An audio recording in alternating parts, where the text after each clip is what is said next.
This is IA Forward, your playbook for success as an independent insurance agent. Now, here to help you knock it out of the ballpark are your hosts, Shane Tatum, Mike Basil, and Tonya Lead. Welcome to the IA Forward podcast.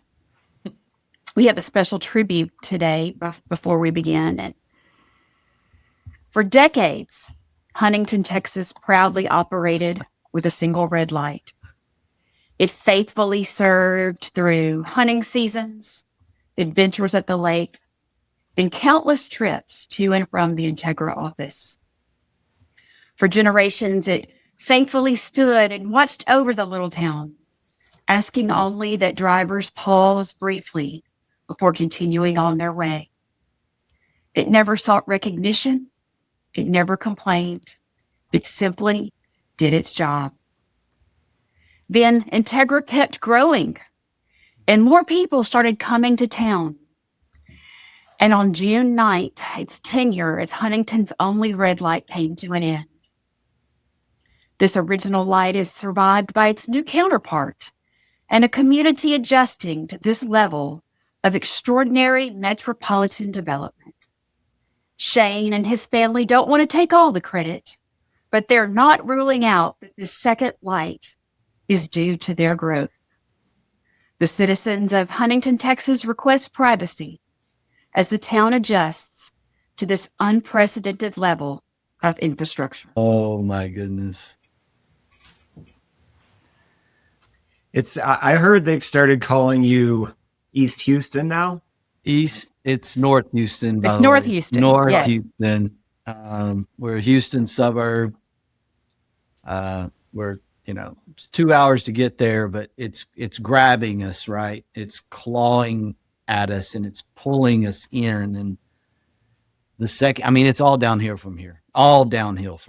Second red light, that's the end of it. We're no longer a one red light small town. We're no longer there. And this is one step closer to a Chick-fil-A. We are so close to a Chick-fil-A. And I really did not know what was going on. And while the solemnness, but I really appreciate you guys going to the extreme silliness of having a funeral for our one red light town. It's fantastic. It must be such a reassuring feeling getting on these calls and seeing like the getup I have on and knowing that things are going to immediately go sideways. Yeah, I didn't know where we were going, but I knew you had to get up on because never seen you in a black tie. Solemnness. Now I'm figuring out that this is not just a normal dress or blouse. I can't see, I assume dress. Yes. Tonya has on black. Obviously, y'all are prepared for the wedding. I did not know, but I'm in the black wedding. Today. I mean, not wedding. Sorry, the funeral. You're wedding on the brain. Same thing. I've got wedding on the brain right now with daughters getting married. So I was not prepared for the funeral, but yeah, I do love this. This is good. So speaking of funerals, our topic today. Yeah. State Farm. So we're doing the thing that everybody else is doing in the news. And I feel like it's just too big to ignore, right? State Farm's changes, compensation changes, benefits changes. You probably have a little more detail on it than me, Tonya, but just lots of really large corporate adjustments that are going to filter down to their roughly 19,000 State Farm agents across the country. So there's a lot of stuff going on here. I felt like we needed to really talk through it and get it out there for our listeners. I do want to talk through some specifics, but I think the first thing we really need to discuss is what a huge change at State Farm means for us in the independent insurance channel. Yeah, several of the captive agent or organizations, carriers, and for anyone who doesn't know, captive and exclusive are synonymous with each other. Captive's more of the slang term. You're captive, right? You can only sell for that one company. Over the last probably decade, we've seen exclusive come up as people didn't like that term, like they were captive. They didn't like it. So they started kind of changing that, and a little bit of a brand change to exclusive agent. We have the big three. State Farm, Allstate, Farmers are the big three. You also have some other ones like Countrywide Financial, American Family, to name a couple of others around the country. And so, for us in the IA channel, it's a couple of different ways we can go with this discussion. One, what actually might happen should some of these, probably a fair amount of these agents, decide to either retire, depending on their age, depending on where they're at in life, or jump ship over into the independent agency channel. And I think those are the two likely areas. We've seen this with Allstate and Farmers in the past, where the intention, I think, my thoughts, my personal opinion, is that they're trying to accelerate the retirement of many who are maybe retired in place. They're maybe not growing. They're not at the same place they were maybe 20 years ago. They've got a lot of new agents that have come on board over the last decade, and they want the larger State Farm agencies, in my opinion, to absorb the smaller, maybe non-growing State Farm agencies. I mean, 19,000 is quite the distribution model in terms of points of distribution. And so if they can, in their minds, corporately retain the majority of their premium volume, and they can shrink, by 20 to 30%, then they win, right? That's sort of the element. What I don't love is that they're also kind of doing this. A lot of companies, big corporations, big Fortune 500 organizations are doing layoffs in the name of AI. And I don't love that. Like, I really think that is an excuse in most cases. I don't really think it's, wow, we have AI, in the last year, we've been able to, reduce our workforce. We no longer need 2,000 people, right? Like, I'm not saying that's not possible. I'm just saying I think it's more of an excuse. And I think that's also at play with this as well. I think one thing maybe that would be worth mentioning for anyone who's listening to this, who's maybe part of one of those that you mentioned and is saying to themselves, well, wait a minute, I do have access to some other carriers. That must not be me. There are programs within those groups that allow you to have some access to some other carriers, but the compensation that you're receiving, if you write anything through those, is, let's just be honest, it's poor. Right. Yeah. There was an exclusive agent for a different carrier that I'm aware of a conversation that happened in the last few weeks. It's like, well, I don't really think I need to, go independent because, we have the same access that you guys do now. And that was one of the carriers, one of the exclusive carrier companies, exclusive agent. And that carrier had negotiated, basically created their own independent agency within the organization itself, almost like a wholesaler environment, and is offering access to independent agent companies to their exclusive agents. Well, on the surface, it feels like, oh, well, that's good. The problem is when you dig into that, it's extremely different in terms of compensation.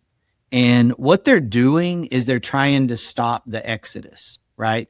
They're when they're going that way, and I'm, really slapped the wrist a little bit of the independent agency carriers. kind of shame on you for going down this path. And I tell them that openly. I tell them that in one-on-one conversations.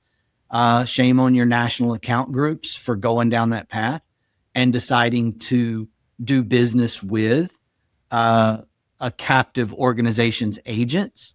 You're just dressing it up like it's false, right? It's a fake environment in terms of what your success is going to look like.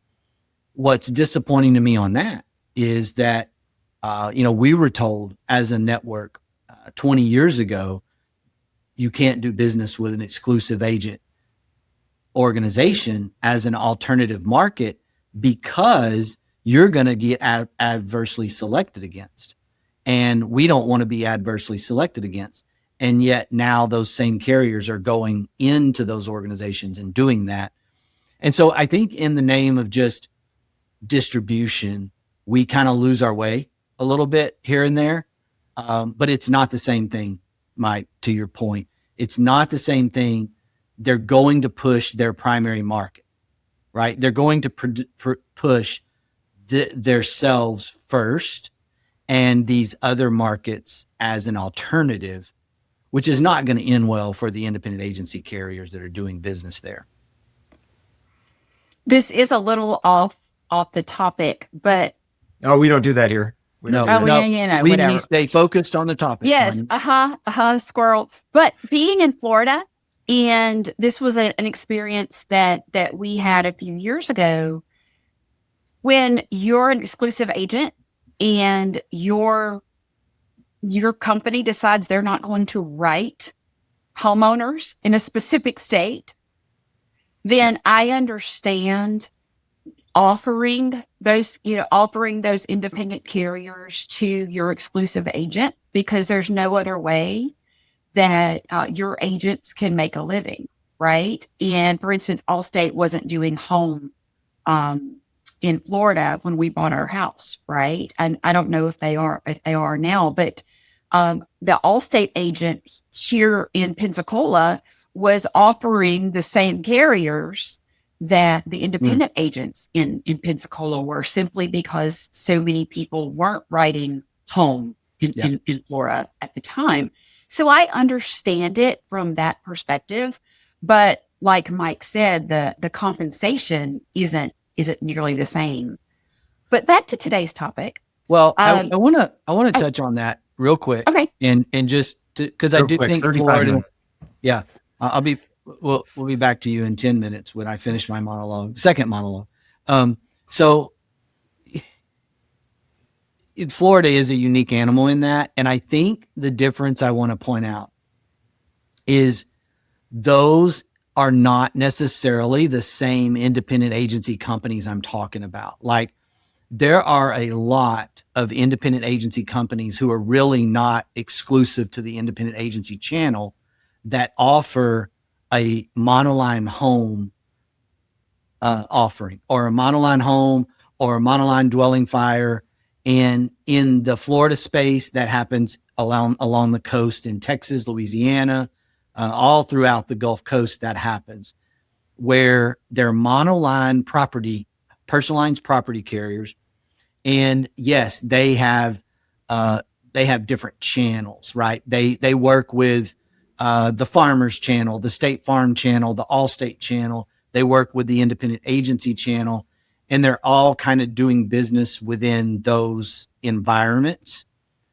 What I'm specifically talking about, that in these cases where we've moved out of this is just a property problem, is where some of these exclusive agent companies have started getting agreements through their internal wholesaler to offer auto and home right next to their own auto and home, right? So a little bit different, at a reduced commission that's going to lead to a problem, right? It's going to lead to issues with losses, because where are you going to go with your best clients? Well, you're going to go to your home base, right? And then you're going to put everybody else. So the monoline home issue and the Florida or coastal issue is a little different. And yes, I agree with you. I think that's just opportunity for those monoline carriers to have a great distribution network that's going to feed them. I would believe that this would create a capacity issue. I mean, it seems to me there's only so much risk. There's only so much money available. And if our independent carrier partners are letting exclusive agents use that risk, what does that do for us as independent agents? Sure. I think that's what happened over the last 3 to 4 years, between probably late 22 through 2025, is there were some capacity issues for the IA channel with the traditional dependable IA channel companies. And in their defense, the exclusive channel agents got cut off first for the most part. But it did create some issues for some of those carriers who had allowed their capacity to be absorbed and had to shut down some of a lot of their independent agencies as well. And so, yeah, I think capacity does become part of the concern in the macro view of things. And it's one of the things that's always, as an independent agency champion, as someone who's diehard independent agency, I'm always going to point that out, right? That's always something that's going to come to the forefront. And that's going to be interesting if we see a significant influx of State Farm agents or State Farm producers and agents into the IA channel as a result of State Farm's actions. Yeah. I kind of want to do some kind of undercover spy thing and go to work as a producer or an admin at one of our State Farm agencies here to really get an inside view of this, like as some kind of undercover agent thing. But yeah, I know Shane's not going to let me do that. I'm ready. Yeah. Okay. I'm ready. Mean, you See guys, that, and actually, when Mike had his tie on, my first thought was Shane's going to think he had a job interview today. yeah, he's like he almost has kind of the, gadget man look, right? With that shirt and tie on, like he's ready to pull out, Mr. Spy, gadget guy. I don't know. There's just a pretty. Well, my good husband look told on me it. he's like, you look like Wednesday Addams. He's like, all you have to do is braid your hair. I'm like, thanks, honey. I'll take it. That's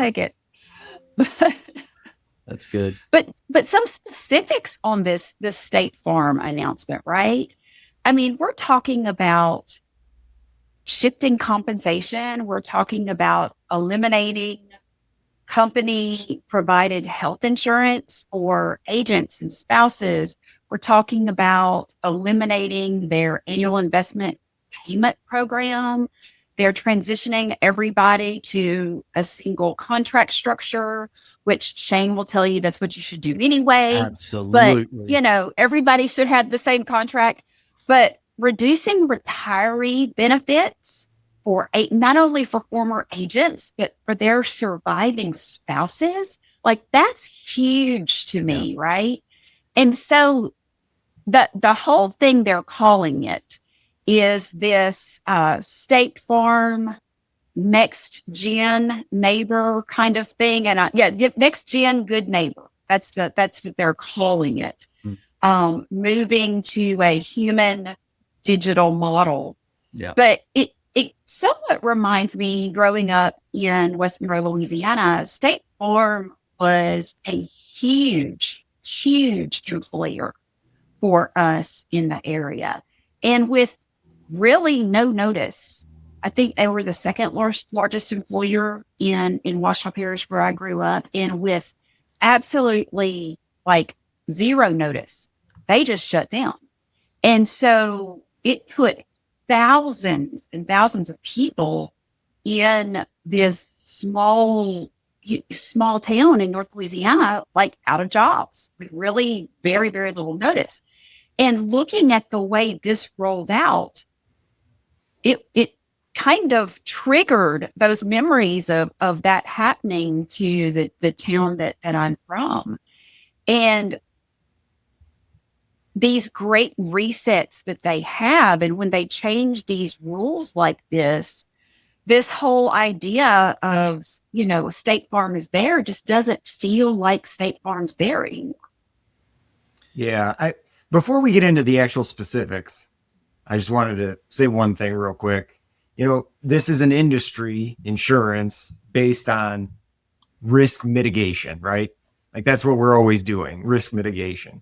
So, and of course we're biased. We know that, but within that risk mitigation, which feels better, to go and work for a place like State Farm and you have one group to work through, and any changes they make, you're going to eat those whether you like them or not, and it's one set of rules and it's these rates and that's what you've got? Or do you want to be on this other side where if one carrier, if sunny side up carrier decides they want to change everything, blow everything up, all right, you just stop using that one, you use scrambled eggs carrier instead, or whatever else. Yeah. It's just, it seems counterintuitive to me, but again, I'm biased. Well, I think it's a great point about all of that. And,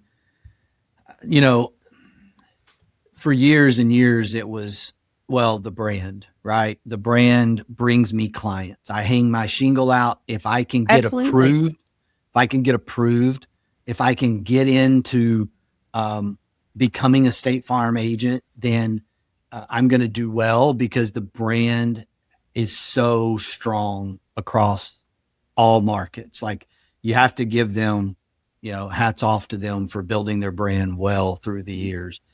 And they have become so large that as an organization, what we saw through the hard market is they can grow their surplus while having disastrous underwriting results. Like that means that is so large in terms of capital and the ability to be strengthened through even difficult markets. And so we have to recognize that. Like we obviously I do not love bad information getting put out there. Mm-hmm. And so I want to recognize that, like that is a reality. However, to Mike's point, when you look at the go forward, like when you look at where the market has been going for probably a decade, maybe 15 years, really, really going, the choice model, the customer wanting choice, agents wanting choice. What you see is you've seen this huge exodus, and that's from the exclusive channel across the board, right? And what we all know, anyone in the agency network space, anybody in the carrier space within the IA channel understands is that most of that exodus has excluded State Farm at this point so far, right? And there's been a 17 to 18 point market share gain in the last 25 years, almost all directly related to the exodus from the exclusive channel to the IA channel through either natural attrition, people retiring, and maybe their kids deciding to go IA instead of take over mom or dad's, exclusive agency. And so we see that's transpired. We've experienced that. We've talked to prospects around that.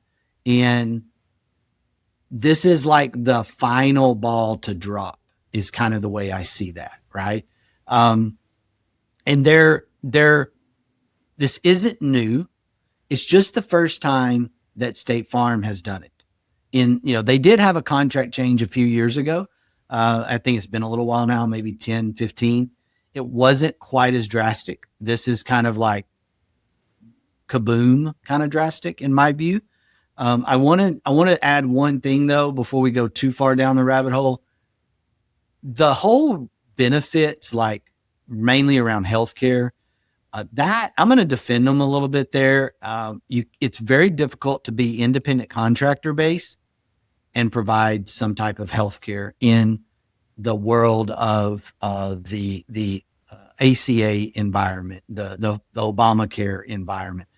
There's been so much regulatory change around that segment that has backed them into a corner here. Like they don't really have a choice. They have to go one way or the other, and they've opted, to comply with that.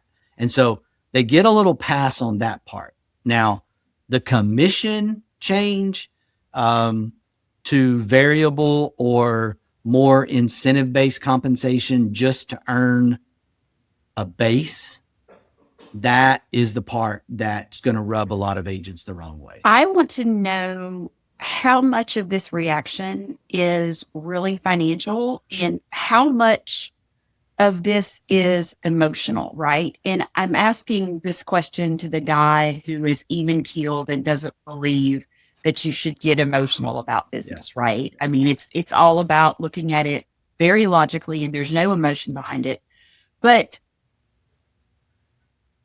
agents who have built their retirement plans around the AIPP, those agents that are near retirement, and when you are near retirement, the impact of losing your health benefits, the feelings that the rules have changed in the fourth quarter of the game, it almost seems like I don't really even know if this is really about even cost cutting or AI, but more about the idea of changing what State Farm wants their future agents to look like. I think it's definitely intended to be about the go forward. I'll be shocked if there's not tweaks and adjustments to this for retirement age. I've heard things around buyouts for agents that don't want to sign the new contract. I don't know the details of that. And again, all of the information for our listeners, just so you're aware, is publicly available information that we're talking about. Like we have no knowledge of under the radar or internal conversations. We're not State Farm people. I do not know State Farm people outside of acquaintances. So I'm saying this with that understanding that it's just my opinion that they're going to look at this, and if they tried to make this huge broad sweep for the go forward of agents, the newer agents, the less established agencies, the less established books, they're in the new agents that are going to be coming in over the next decade. As we all know, there's a huge number of agents that are going to retire over the next decade across the spectrum within the insurance space. State Farm's no different than that, right? And so, yes, I think the intent is to align with their future. I think there's some things that got caught up in this. Maybe they back off of, maybe they come back around and tweak. I don't know, right? It is a huge organization. It is, I think, a Fortune 100, maybe even a Fortune 50 organization. We know Fortune 500, but I'm thinking Fortune 100 at this point. And so this is one of the largest organizations in the world. They're navigating a very, very difficult situation, in my view, where they've got to do something. They can't just keep the status quo. They're going to have to do something. And organizations all across the country are doing things like this. And I try to sit in that CEO chair, and that's really where my even keel is coming in, and go, man, are we sure we want to do this to our, 40-year veteran or 35-year veteran? And I know what I'm choosing. If we can afford it, I'm saying no, we're not going to do that to them. I don't know how that happens in a much larger organization. I'm the CEO of a small business, even though we've grown and we're enough, right? I mean, yeah, we got 2 red lights now. That's right. So it's a big deal. But I know that tens of thousands of employees, 19,000 agents, that's a lot. And that takes pretty complicated, hopefully they can understand this, figure this out. I would be emotional, even the even kill guy that I am. It would be very difficult not to have an emotional reaction if you're at that stage and you've built your life, your career, your retirement plan around, dependability for the organization that you've entrusted to this.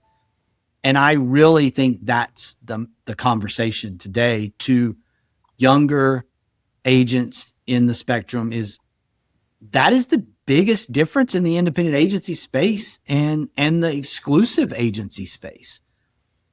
You're not dependent on a single carrier. Yes, we're all contractors at the end of the day, but you have choice. I mean, you want sunny side up or scrambled eggs, like you can choose. Mike got a great analogy earlier. If you want to eat breakfast for dinner, you can do it, right? I mean, I love that, by the way. It's my favorite, is breakfast for dinner. I mean, you have the marketplace to keep things in balance.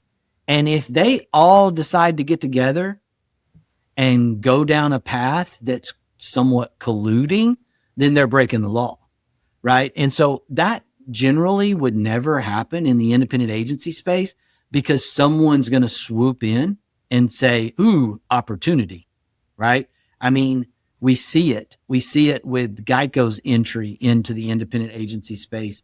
We see it with Progressive's all in several years ago, almost 10 years ago now, saying, hey, we're going to be an auto home standard preferred lines carrier in the independent agency space.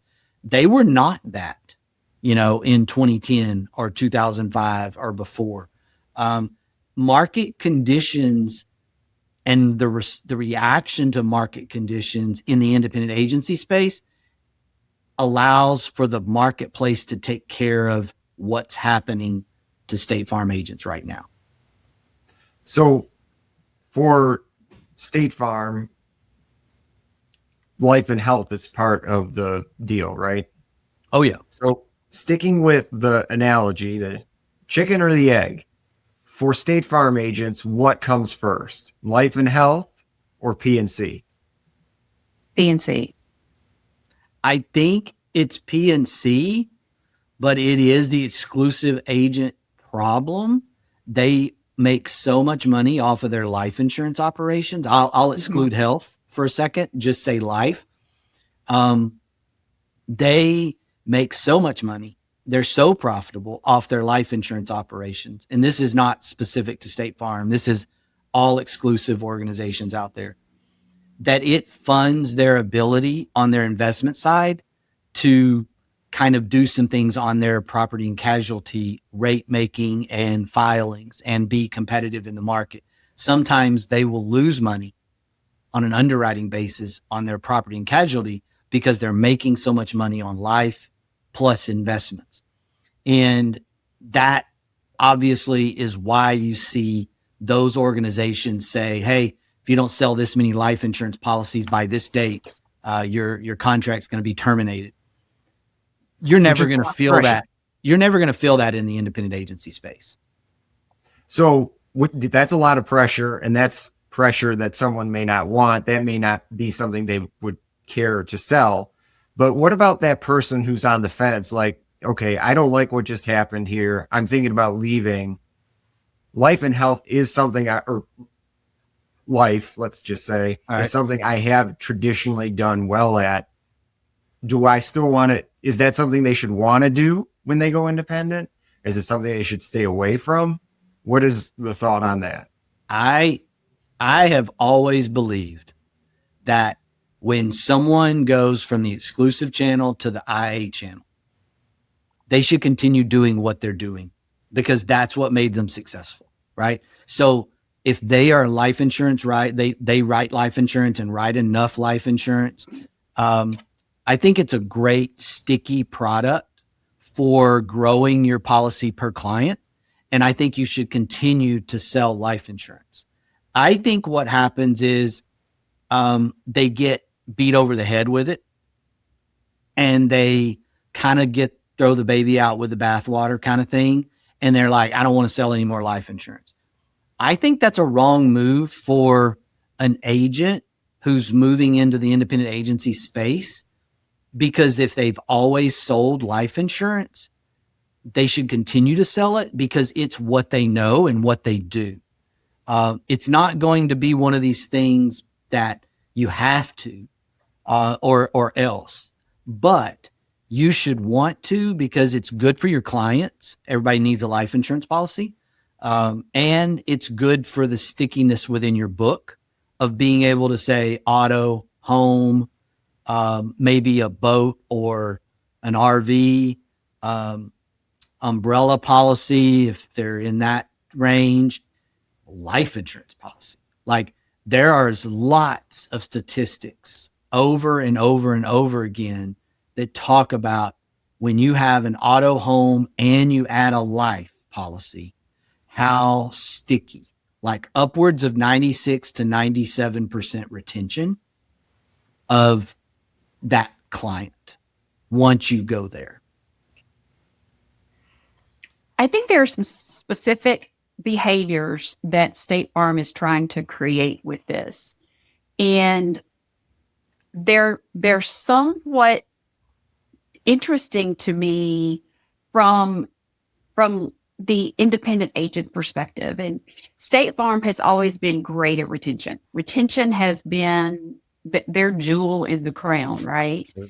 And people move State Farm agents when they move around the country. You know, a majority of their business comes from, you know, I'm moving to this area. I'm moving from this State Farm agent to this State Farm agent. It's not like it's a remarket process of I'm moving to Louisiana from Texas, so I need new insurance, right? It's I'm moving from Louisiana to Texas, so I need a new State Farm agent. And what this new next gen State Farm neighbor program is focusing and rewarding growth and new business, customer acquisition, expansion, no problem with that. But there's a lot less emphasis on maintaining the book, on maintaining customers. And we've seen agencies not be profitable because of that. If you shift all of your energy to just getting new clients with no real focus on retention, then you're just creating churn. And I don't see where that's profitable for the agent themselves. The exclusive system in and of itself is heavy sales focused with little retention, little service minded stuff poured in, right? And we've always said, you know, if we could get the independent agency to act a little more like the captive in terms of sales mindset, then wow, what would that look like, right? Because we know we're going to be service minded. We know we're going to be retention focused. That is, if that is shifting, right, and if that is something that they're going to push, then what they're banking on is that they're going to have enough pricing consistency. They're going to have enough brand loyalty within the consumer side of things that they're, you know, I don't want to say arrogant about it, but like borderline, like that's like a little bit of arrogance about it, going, hey, our brand is so strong. Why are we putting so much emphasis on keeping these customers? These customers aren't going anywhere, right? That's the way I interpret it. But we see in the insurance space, personal line insurance space, how competitive it has become.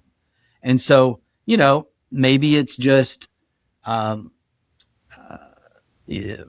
corporate ignorance to a degree, or looking at data without thinking about the local environment, what it will happen. I do know, to your point, that a lot of State Farm agents around the country, I know in talking to some in our area, way back that something like 90% of their new customers into their agency were transfers from what we would call agent of records, their version of agent of record, transfers in from other areas, right? I thought that was fascinating. And that tells you the size and scope of State Farm, right? Like that's kind of the back to the brand, back to just, the size that they have become over the last 5 or 6 decades. They've just become such a behemoth on that. And so for that agent to say, yeah, no, most of my new opportunities come off of, transfers. And I'm like, that's crazy. Like, That is wild. we probably like the opposite of that, like probably 5% at best of our new business opportunities are agent of record. Right now, Charles Speck would say, well, you're doing it wrong because he's an agent of record guy, right? But I'm just saying, like, that's just not natural for us in personal lines, in the personal line space. Charles is a commercial lines guy, so it's a little more natural there. But, to think that it's completely inverted, well, then you can kind of understand the corporate decision to say, hey, we got to put more emphasis on new business because as we're seeing the competitive landscape change, we've got to do something different here. Well, think about the monstrous mountain climbing adventure that State Farm trainers are about to embark on, where they're trying to retrain the mindset of 19,000 agents. So if they can, and their staff. And so if they can push some of those out, then maybe that helps. I don't know. I'm just thinking out loud there. Shane, I have a question for you. And when I ask you this question, I want you to remove your Integra Partner Network hat and put on your I own an insurance agency hat. Okay. What would happen to us if tomorrow we woke up and our largest source of revenue changed by 30%? We would be in some difficult decisions. We would have difficult decisions to make. And now, if as an independent agency, if you're allowing me to keep my independent agency hat on and not put my exclusive agency hat on, what I would tell you is that the likelihood or the chances that would happen from a carrier directive is extremely small because we would end up in a potential bridge burn partnership, both coming from the carrier. So if a carrier came in and said, unfortunately, we're reducing your compensation by 30%. Well, I can promise you we're probably rolling that book, right? Because what you're telling us, and what I mean rolling that book, for those that don't understand that, we're probably taking that book of business with that carrier and we're going over to carriers, A, B, and C, and we're saying, hey, we got an opportunity. We're interested in partnering stronger with you, moving a book of business. What can we do here? Not only would those carriers take that book, they would probably pay us for the pain of moving that book, right? And so we just wouldn't see that happen. Now, to Tonya's question, if it was just no choice, this is what was happening to us, 30% of our income is getting, reduced, there would be some very difficult decisions in what we would have to do from a personnel standpoint. We would do everything we could to keep our people, but we would be forced to look at really hard things. And I love that question back at the carrier executive. Hey, what would you do if your salary was reduced by 20 or 30% starting in a year and a half? And I do not know very many corporate executives who would say, I would just learn how to do my job better and more efficiently, and I would just have to thin up my personal budget, and let's go team. They would be putting resumes out, they would be calling headhunters, and they would be looking at their next gig, right? And so that's truth. And so I think that's the thing, as I am fiercely defensive of agents, right, in general, because I think agents are the most important part. Obviously, the distribution, right, is the agency environment. And I would even say, even at the exclusive side, right? I'm not sure a board of directors or a group of investors would love me because I would be so pro agent that I would look at them at the board meeting and say, hey, we're not doing anything. We're not doing anything to our agents. We're not doing anything to hurt our agents. That would probably not get me my CEO bonus or my stock options that year, but that would be the way that I would view it.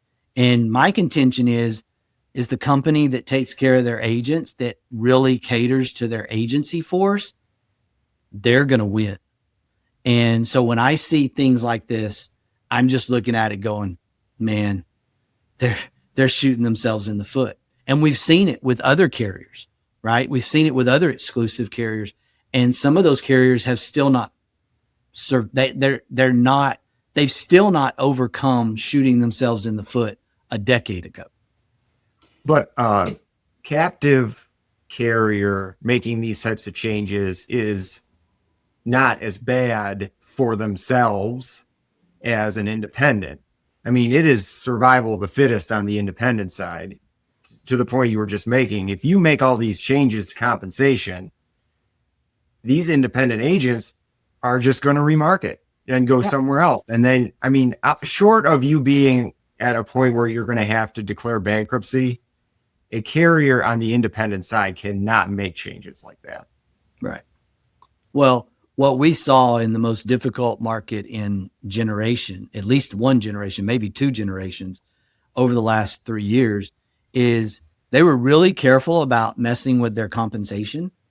They just stopped writing and went up on the price, right? They just filed for rate increases.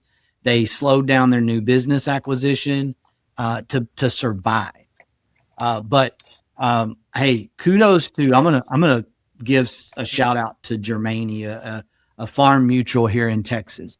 Germania was nearly there. Like, they nearly went bankrupt. And they, their CEO, the leadership team there, did maybe one of the most incredible jobs I've ever seen of saving a company. They made really difficult decisions. They pulled back a little bit on their distribution. They shut down new business. They had rate increases out of necessity. They never touched agency compensation. Never. And they are, not only did they survive, but they are now thriving. They've come back out of that. They maintain their agent loyalty. I mean, it's incredible. And it's a Texas based, only do business in Texas, rural carrier, property, auto, property, personal lines, a little bit of commercial. They're just a really fantastic organization. And I think it's because their CEO and their leadership is very in tune with the agency force. If you're a State Farm agent right now, Shane, what should agents be evaluating? What numbers should they be running? What should they avoid doing emotionally? What do they need to be doing to move forward, making the decision to stay or come play with us over at the Integra Partner Network? Yeah, I mean, I'm going to leave my Integra Partner Network hat off for a second. And I'm going to say this, and then I'll put it back on when I finish up. I'm not panicking, and I'm not emotionally reacting like the sky is not falling right now. Like, that's what I'm first and foremost doing. Now, Mike and Tonya and Robbie are not going to like me saying that, right? Because they want you to talk to us. They want you to call. Yeah. But here's what I'm doing if I'm in your seat. I am looking at the information that I am giving. I'm not procrastinating like forever, but I'm looking at it. I'm diving in. I'm understanding it first and foremost. I'm not panicking. I'm keeping my people calm. I am also realizing that my world is going to change. So in the book, Good to Great, I want you to, if you have never read that book, at least go Google Good to Great, confront the brutal facts. You'll get some excerpts on that. And I think you have to confront the brutal facts. Things are going to change. Now, in that change, do you have the energy? Do you have the environment, the setup, the structure to modify your internal agency organization to succeed and thrive on the changes that are going to come your way? That's what I'm doing. If I'm in your seat, I'm not panicking. I'm looking, I'm reviewing, I'm looking internal. Am I set up for this? Do I need to be set up for this? And then at that point, I'm going to step 2 and I'm going, is this risk worth it?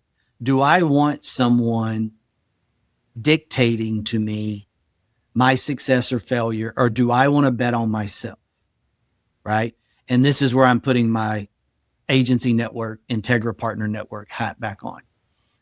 If you're successful in the exclusive agency space, I don't care what organization that is. We're talking about the State Farm changes, but if it's any exclusive agency carrier, if you're successful there, you can be successful in the independent agency channel, right? You may be doing a restart. You may be spending a lot of energy over the next 3 to 4 years to get you back to a place where you feel good about things. But the reality of it is that the success that you've had is because of you. It's not because of the brand. You have assumed it's because of the brand. Most exclusive agencies owners are looking at themselves in the mirror and going, well, I'm a good salesperson, but thank goodness I've got this brand. And the reality of it is that everyone that we've seen come out of that space, go into the IA channel, they've been successful because of who they are, not because of this brand that they're hanging the sign out front on. That's not the reason they're successful. And so that's the second piece of this evaluation is, am I ready to decide that I'm ready to just bet on myself?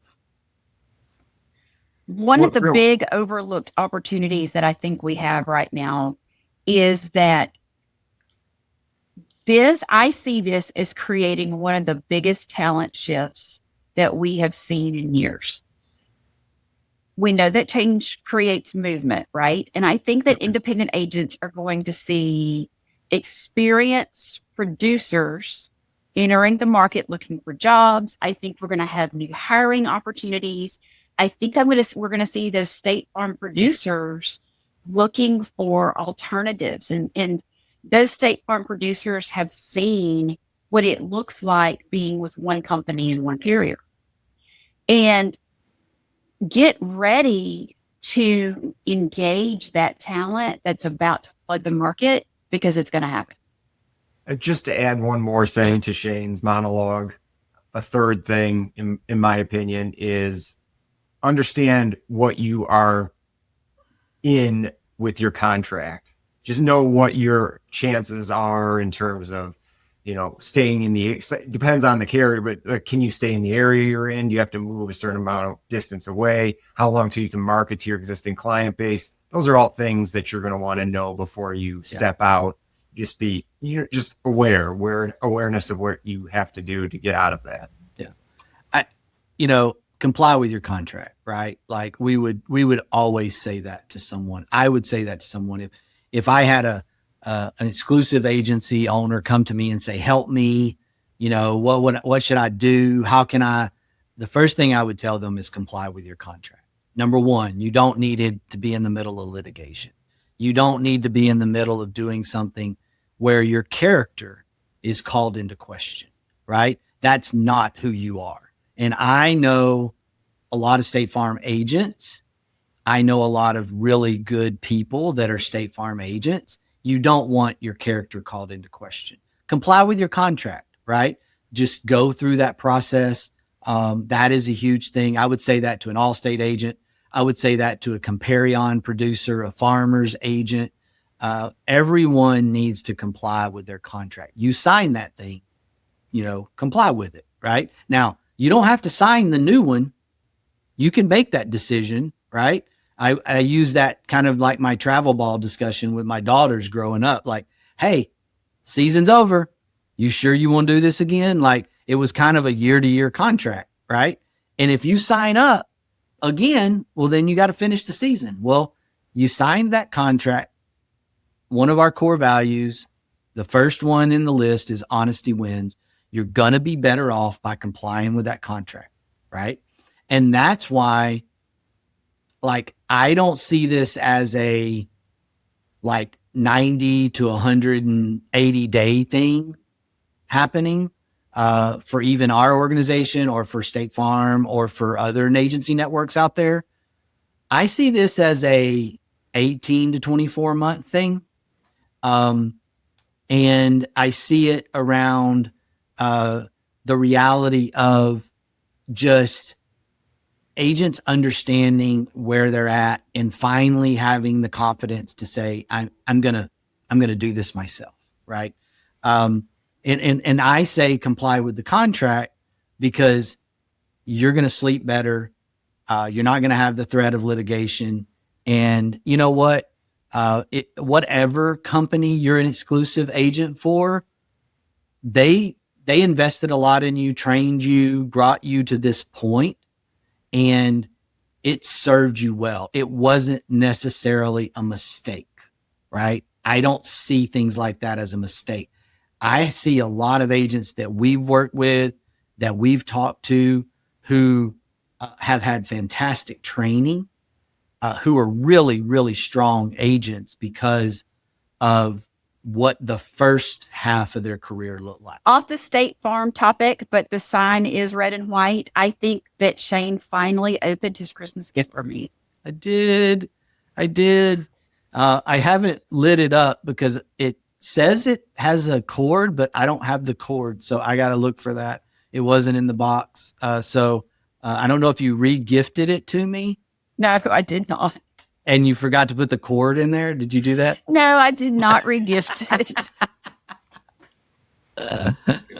I don't see Tonya as a re-gifter, so I that was just obviously a joke. I doubt she's ever re-gifted anything in her life. I've re-gifted. Maybe a candle. I don't do candles. Maybe a candle. I will re-gift the candle. Yeah, like a housewarming gift. I do like it. I'm going to leave it. It's going to become a standard part of my prop. I really didn't know what to do with it in the box, and I had some time yesterday afternoon, and so I was like, I should probably open that. Like, I had not even opened it. I'm sorry, Tonya. But I opened it up, and I was like, oh, well, this is easy. I'll just set it on the desk, and here we go. I'm on air. I'm going to leave us today with this quote from Mike Tyson. Everybody has a plan until they get punched in the mouth. Oh, that's good. Attitude's a choice. Make a great one. Bye, y'all. At the Integra Partner Network, we understand that carrier access is the key to your agency's success. That's why Integra offers direct access to top-rated personal and commercial carriers, ensuring your agency thrives in today's challenging market. And with our comprehensive resources, profit sharing and bonus opportunities, technology and peer support, all while you retain 100% of your book with no penalties to exit. Integra is ready to empower you and your agency to find sustained growth. Find your way to Integra. Visit IntegraPartnerNetwork.com today. That's IntegraPartnerNetwork.com.